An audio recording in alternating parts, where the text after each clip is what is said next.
సర్వేపల్లి నియోజకవర్గం తెలుగుదేశం పార్టీ అభ్యర్థి సోమిరెడ్డి చంద్రమోహన్ రెడ్డి ముత్తుకూరు మండలంలోని పంటపాలెం పంచాయతీలో ఎన్నికల ప్రచారాన్ని నిర్వహించారు. తెలుగుదేశం పార్టీ మండల కన్వీనర్ పల్లంరెడ్డి రామ్మోహన్ రెడ్డి ఆధ్వర్యంలో గ్రామస్తులు పెద్ద ఎత్తున ఎన్నికల ప్రచారంలో పాల్గొని సోమిరెడ్డికి ఘనస్వాగతం పలికారు. ఈ సందర్భంగా సోమిరెడ్డి చంద్రమోహన్ రెడ్డి మాట్లాడుతూ ముఖ్యమంత్రి జగన్మోహన్ రెడ్డి రాష్ట్రంలో సిస్టమ్ చిన్నాభిన్నం చేశారని, సర్వేపల్లి నియోజకవర్గంలో కాకాని గోవర్ధన్ రెడ్డి దాచుకోవడం తప్ప సర్వేపల్లి అభివృద్ధికి దోహదపడలేదని తెలిపారు. ఎన్డీఏ కూటమి విడుదల చేసిన మేనిఫెస్టో చాలా అద్భుతంగా ఉందని, పేద ప్రజలకు దీని ద్వారా ఎంతో మేలు చేకూరుతుందని అన్నారు. 2019 ఎన్నికల్లో మేనిఫెస్టోలో చెప్పిన విధంగా మద్యం నిషేధం చేస్తామన్న జగన్ మాటలు ఏమయ్యా అని ప్రశ్నించారు. కృష్ణపట్నం పోర్టు కంటైనర్ టెర్మినల్లో తరలిపోతే తన మంత్రి పదవికి, ఎమ్మెల్యే పదవికి రాజీనామా చేస్తానని కాకాని గోవర్ధన్ రెడ్డి ఆ మాటలు ఏమయ్యాయని,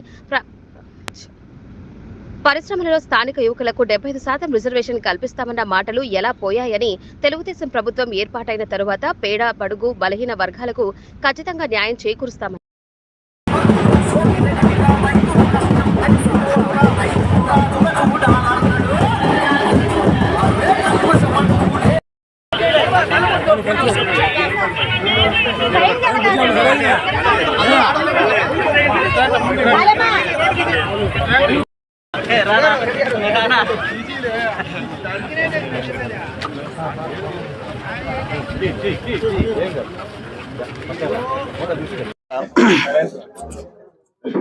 ఇంపార్టెంట్ ఇష్యూస్ ఏంటంటే, ఒకటి కృష్ణపట్నం కంటైనర్ పోర్ట్ తరలిపోవటం దురదృష్టం.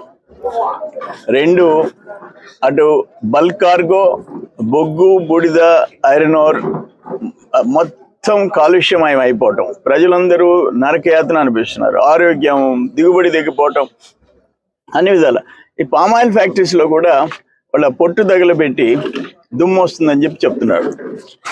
అది కాకుండా ఆ కూలోళ్ళు పనిచేసే ఆ పోర్ట్లో రోజు 9 గంటలు పని చేయించుకొని 350 ఇస్తున్నారు. 100 రూపాయలు పెద్ద నాయకులు కొట్టేస్తున్నారు, 250 ఇస్తున్నారు. 50 రూపాయలు ఆటో ఛార్జీ పోతుంది, 200 రూపాయలు. ఉదయాన్నే 8:30కి పోర్ట్లోకి పోవాలి, 8 గంటలకు ఇంట్లో బయలుదేరాలా, సాయంత్రం 5:30కి రావాలా.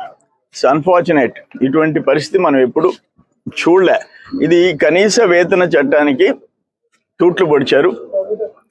మినిమం వే స్కేల్ విషయంలో అసలు చర్యలు తీసుకోవాలి. అక్కడ డిపార్ట్మెంట్లు ఎక్కడుండి సస్తున్నాయో మాకు అర్థం కావటం లేదు.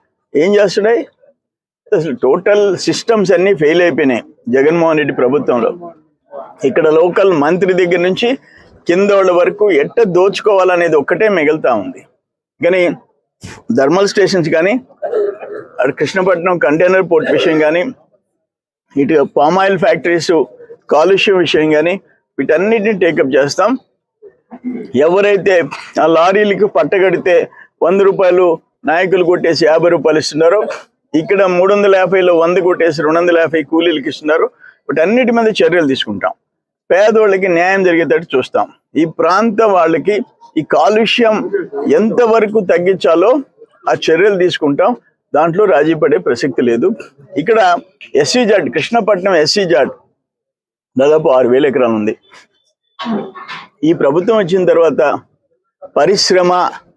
పరిశ్రమ అనేది కొత్త పరిశ్రమ ఒక్కటంటే ఒకటి వచ్చే పరిస్థితి లేదు. దేనికి అది? ఎకరా 1,00,000 రూపాయలకి 3 లక్షలకి కొనుక్కున్నాడు ఆయన.